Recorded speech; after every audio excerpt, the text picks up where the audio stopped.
ঘন ধোঁয়াশায় আচ্ছন্ন চারপাশ, বাতাসের সঙ্গে ধূলিকণা আর কালো ধোঁয়া মিশে বায়ুদূষণ পরিস্থিতি এতটাই ভয়াবহ যে নির্দিষ্ট দৃষ্টিসীমার মধ্যেও স্পষ্টভাবে দেখা যায় না কিছুই। ভারতের সরকারি আবহাওয়া সংস্থা SAFAR জানিয়েছে, স্থানীয় সময় শনিবার সকালে দিল্লির গড় এয়ার কোয়ালিটি ইন্ডেক্স AQI ছিল 380, যা খুব খারাপ হিসেবে বিবেচনা করা হয়ে থাকে।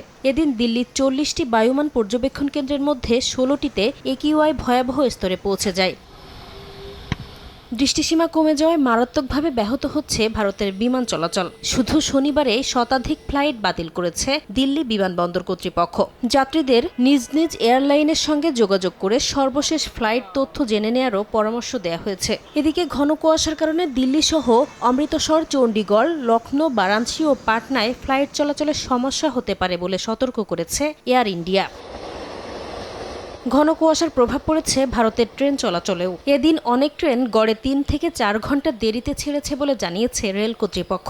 সড়কে দিনের বেলায় হেডলাইট জ্বালিয়ে চালকদের ধীর গতিতে গাড়ি চালাতেও দেখা যায়।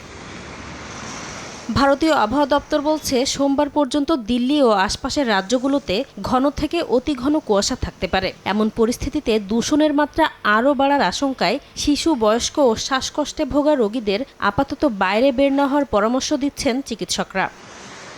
নাসরিন রুমি, সময় সংবাদ।